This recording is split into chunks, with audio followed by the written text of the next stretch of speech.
কলকাতার ফুটপাত, যে ফুটপাত একটা বেশিরভাগ অংশই জবরদখল। পথচারীদের ফুটপাত চুরি হয়ে গিয়েছে, আর তা নিয়ে আমাদের বিশেষ প্রতিবেদন দেখুন।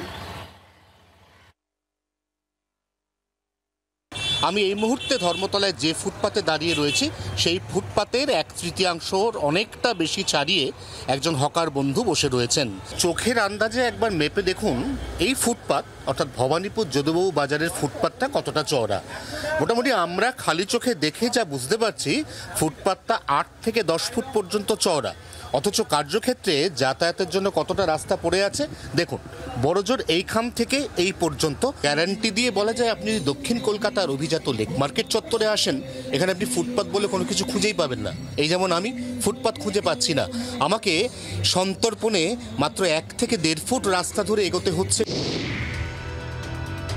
মনে করুন বাড়ি থেকে বেরিয়ে ফুটপাত ধরে হাঁটবেন, গন্তব্যে পৌঁছতে ভরসা কেয়ার অফ ফুটপাত।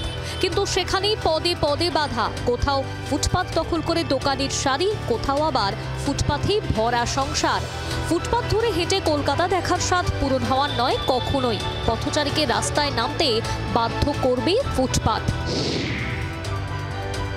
শহরের মোট আয়তনের অনুপাতে কলকাতায় গাড়ি চলাচলের রাস্তা মাত্র 8.9%, তার মধ্যে ফুটপাত মাত্র 3%। এই 3%-এর মধ্যে ব্যবহারযোগ্য চলাচলের যোগ্য ফুটপাত মাত্র 27%, বাকিটা জবরদখল। যেটুকু ফুটপাত 15 বছর আগেও এই শহরে ছিল তার সিংহভাগ দখল হয়ে গিয়েছে। 1 কিলোমিটার রাস্তার পাশাপাশি একসময় 1 কিলোমিটার ফুটপাত ছিল, এখন তা কমতে কমতে সাকুল্যে পড়ে রয়েছে 200 মিটার। বাকি 800 মিটার কোনো না কোনোভাবে বেদখল। গাড়ি চলাচলের নিরিখে দেশের ধীরগতির শহরগুলির মধ্যে অন্যতম হয়ে উঠেছে কলকাতা। তার সবথেকে বড় কারণ, গাড়ি চলাচলের সময় রাস্তায় কাতারে কাতারে মানুষ হাঁটেন, দ্রুতগতির যান আটকে যায় ধীরগতির পায়ের তালে। এর জেরে একদিকে বাড়ে দূষণ, অন্যদিকে বাড়ে দুর্ঘটনার আশঙ্কাও। কার্যত আমরা আশা করেছিলাম যে এই পুরনো অধ্যায়টা কাটিয়ে নতুন কলকাতা যখন তৈরি হচ্ছে অন্তত সেটা একটা আধুনিক শহর হিসেবে গড়ে উঠবে। সেখানে যেমন মোটর গাড়ি যাওয়ার রাস্তা থাকবে, একইভাবে আমরা বলি যেটাকে নন মোটরাইজ ট্রান্সপোর্ট, অর্থাৎ যারা পায়ে হেঁটে যেতে চায় শহরে তাদের জন্য যথেষ্ট পরিমাণ জায়গা থাকবে। কিন্তু যেটা দেখা যাচ্ছে উত্তরোত্তর জীবন জীবিকার কারণেই হোক, গভর্নেন্সের সংকটের জন্যই হোক, ফুটপাত আর ফুটপাতের জায়গা থাকতে পারছে না। কার্যত যাদের দখলে শহরের ফুটপাত তারা হকার।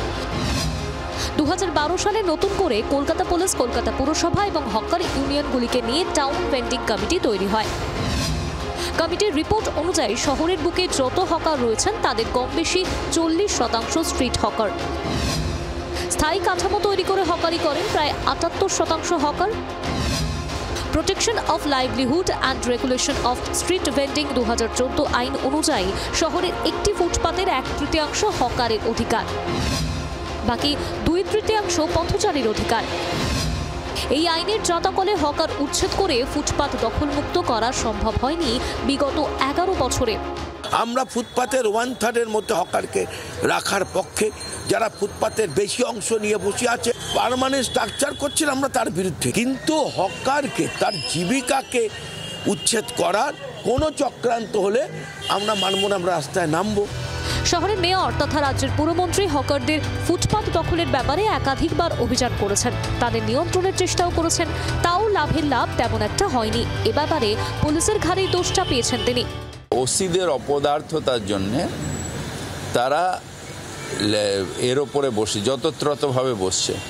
একটা নিয়ন্ত্রণ তো রাখতে হবে, নাহলে তো মানুষ আর যা চলাফেরা করতে পারবে না। কথার মালা গেঁথে গেঁথে কলকাতার সৌন্দর্যায়ন কি ক্রমেই ফিকে হচ্ছে? ফুটপাত চুরি রুখতে আর কবে ব্যবস্থা? হকারদের রুটি রুজির জটিলতা কাটিয়ে আদৌ কি কলকাতা ফিরে পাবে ফুটপাত?